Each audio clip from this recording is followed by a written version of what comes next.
of all, I want to welcome you, Justin, to the Jackson Museum and just tell you how thrilled I am to have you here to touch the Jackson home. This is quite a difficult time for the country, but it's also a time for us to reflect and to learn about our past so that it can help us shape our future. This home, my parents, Dr. and Mrs. Sullivan Jackson, cared for this home for many, many years before their deaths. After their deaths, I turned the Jackson home into a museum to tell the story of a family that has lived in Alabama since 1866, who has believed in the principles of justice and peace and freedom for all Americans, and how my parents lent their friendship with Dr. Martin Luther King Jr., and how their friendship turned into this being the place where Dr. King, or Uncle Martin as I knew him, lived for 6 months as he planned the Selma to Montgomery March. The world came into this house during that time from November 1964 through March of 1965. It was, again, a time of change in this country. And when Dr. King was here planning the march, it was a march for voting rights, ironically. Here we are 50 years later, over 50 years later, still marching for and struggling to make this nation a more just America. So in many ways, this house over 50 years ago was on the forefront of voting rights. And I find it ironic, I find it amazing that we are still, as a country, having to fight for voting rights. My parents lived almost 50 years in Selma. My father was a dentist, my mother was an educator. They believed in Selma, they believed in education, they believed in community and family. Part of what the Jackson home, the story tells, is not only about social justice and Dr. King's quest for a better America, but it also talks about a family who has been dedicated to all of those principles that America holds dear. So when visitors come into the Jackson home, they're going to touch every aspect of Americana. They're going to be able to touch social justice. They will touch a family. They will touch music, the arts, culture. So the Jackson home tells many, many different stories. And I am thrilled that the world, the nation, Alabama, can still come and touch and feel a special part of our history. Well, and I know that your mother, especially from what I remember from reading the book, she had really deep ties with Coretta Scott King and growing up near Marion. Could you talk just a little bit about that? You know, I guess it was no accident that Dr. King chose this house to be headquarters to plan the march, because there were so many connections. When my parents met in the late 50s, Dr. and Mrs. King, who had just moved to Montgomery, he was just beginning to pastor at Dexter. My parents had recently married, and my father had established a practice here in Selma. When the couples met in the late 1950s, there was always a connection. There was already a connection because my mother and Mrs. King had known each other as children. Growing up, my mother here in Selma, Mrs. King in Marion, and my mother had a great aunt, Mrs. Ethel Dinkins, that taught so many children in the Black Belt area music in Selma. And Mrs. King, who was Coretta Scott at the time, her parents allowed her to come to Selma and take music lessons from Aunt Ethel Dinkins, as did my mother. as a young child, so they knew each other as very, very young children, as well as a woman named Mrs. Juanita Abernathy, who became the wife of Reverend Ralph Abernathy, whose parents also sent her to Selma to be educated at Selma University, which was at that time a school from K through 12. So these three young girls knew each other as young girls here in Selma, never envisioning that years later they would marry men that would bring them back together in a full circle, and that my mother would have a home in Selma that could serve as a home for both Uncle Martin and Uncle Ralph. And you talking about Selma University, it is literally across the street, to put this in geographic context. Mm-hmm. And it's, again, it's just amazing. Did your family have any ties to the school before your father and your mother? My mother had deep roots in Alabama, starting from 1866. And once she and my father married, those roots just grew even stronger. My mother had a great uncle who was Dr. R.B. Hudson, who was one of the founding fathers of Selma University, also went on to become a major educator in Selma. My mother also had another tie with Selma University because several of the past presidents were relatives of my mother's. So the ground and the roots were very, very deep. And when Dr. King came to Selma, he knew that. And I think that's one of the reasons why this home became literally ground zero for the planning of a march that would change America. Well, could you tell me a little bit about where we're sitting, the significance of the dining room? We are sitting in the dining room of the Jackson Museum, and it is the only private residence in the world where the first two African-American Nobel Peace Prize recipients, Dr. Ralph Bunche, who won the Nobel Prize in 1950 for brokering the peace agreement between Israel and Palestine, which is still holding, and Dr. King, who of course was awarded the Nobel Prize in 1964.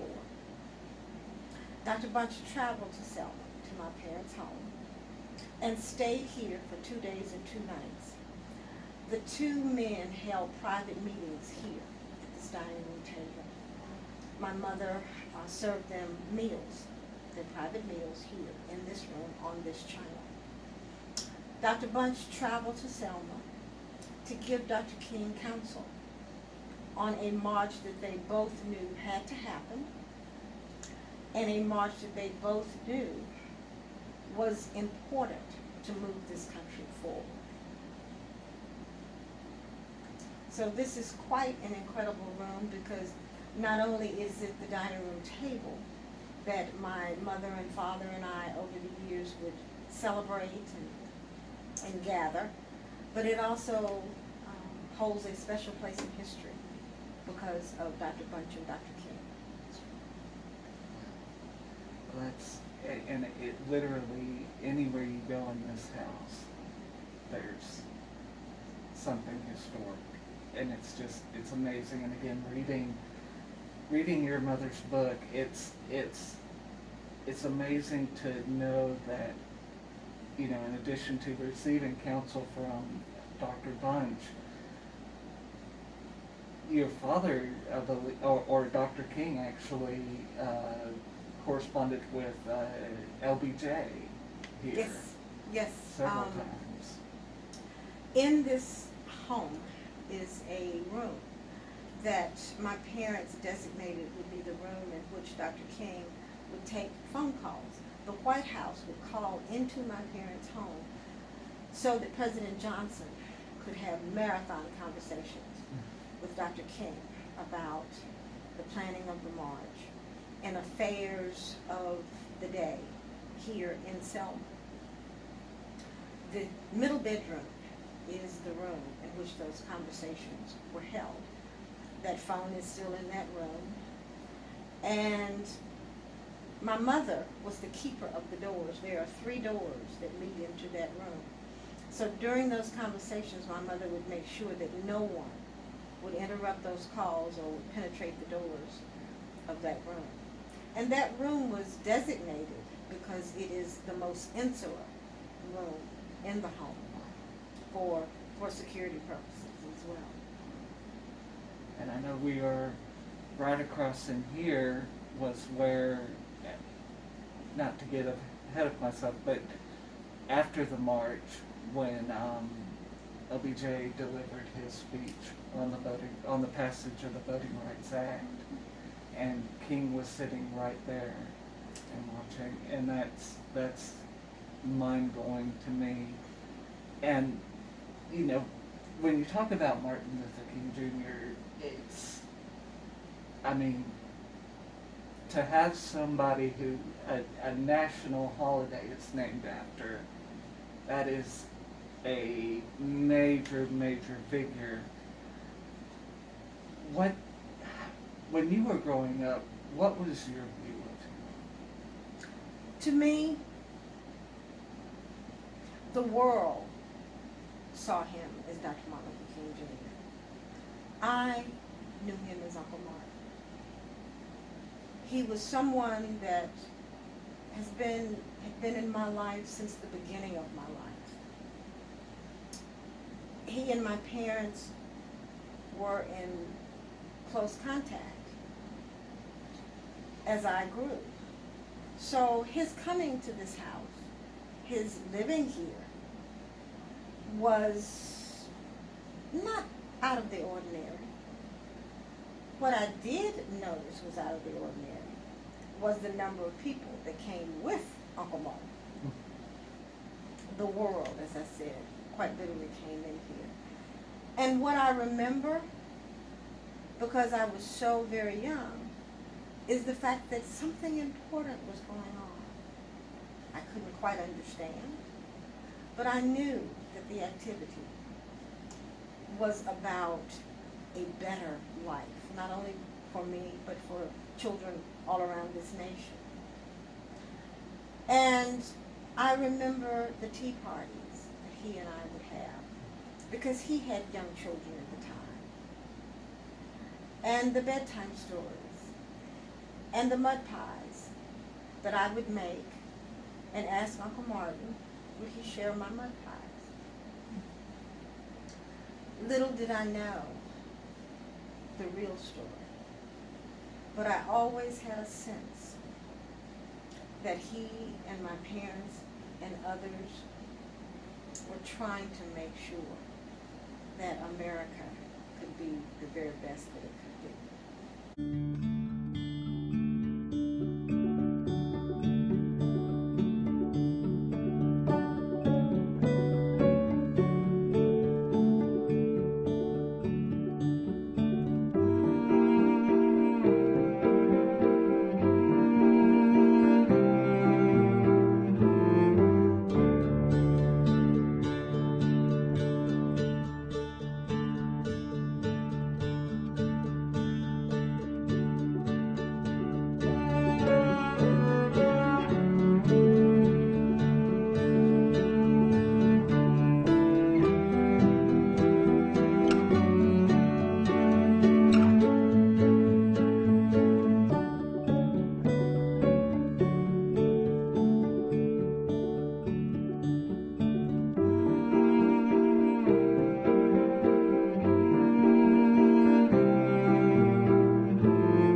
Well, my years of working at the King Center was just a natural extension of me growing up here and knowing the story and knowing Dr. King.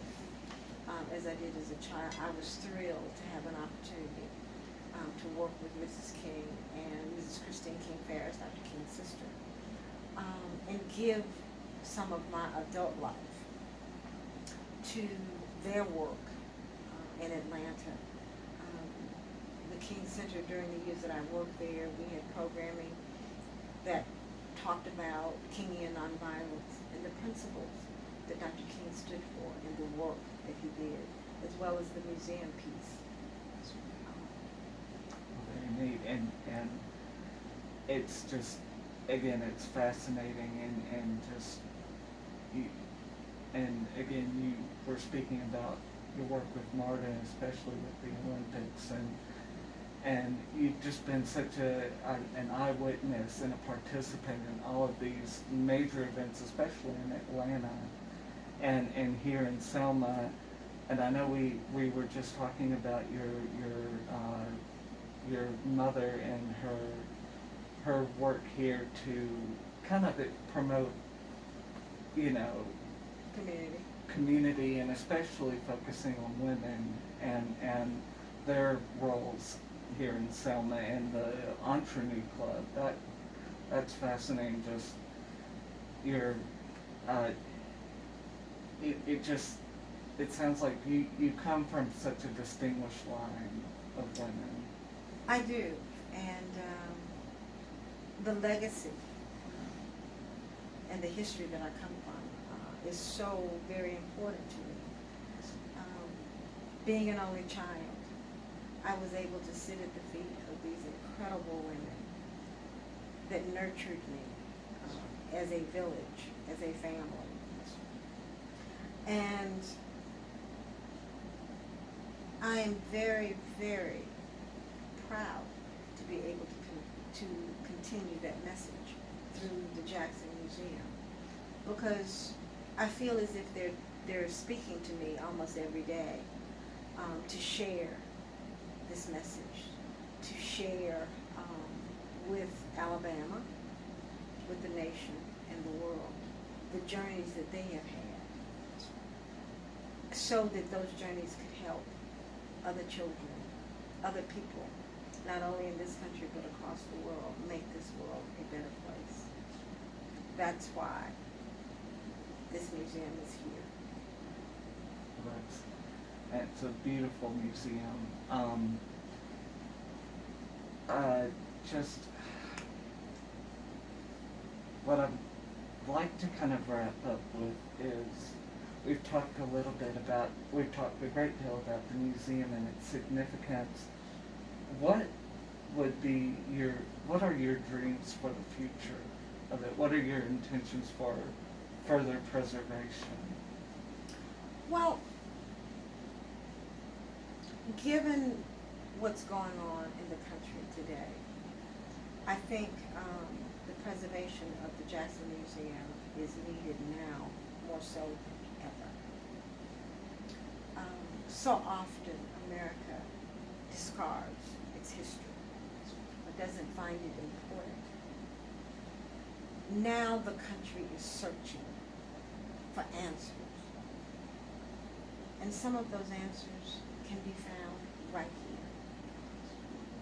here, in a home that was built in 1912, that still stands and is rock solid for anyone that wants to come and commit themselves to social justice. Everything that this new generation is out here marching for today is here in this house. Those principles are right here. Those principles are the truth. And the truth is going to set this country on a path that will finally see justice for all. What do I want to see for the Jackson home? A solution, a permanent solution, so that I know that this house is cared for and is protected. Generations yet unborn should be allowed to come into this space and understand where we've come from, the struggles and the triumphs, so that we can map a road for the future. There's a lot of history here. There's a lot of love still in these walls. So it is my hope that the doors here will always be available for people that yearn for that beloved community that Uncle Martin talked about all those many years ago, and that my family, since 1866, stood for and will remain steadfast as a testament to America and we the people, the country we hold so dear. It's, again, this is a valuable, valuable treasure, and just the artifacts you've held on to of Dr. King, and just, it's truly remarkable, and just, I'm almost speechless. And To the young people out there that are searching, that are marching, keep searching, keep marching. But come and touch history, learn history, because to learn your history is to understand where you can go and the possibilities that are out there and the issues that you are trying to address and deal with. We are all committed to making this journey and this nation a more just and peaceful nation.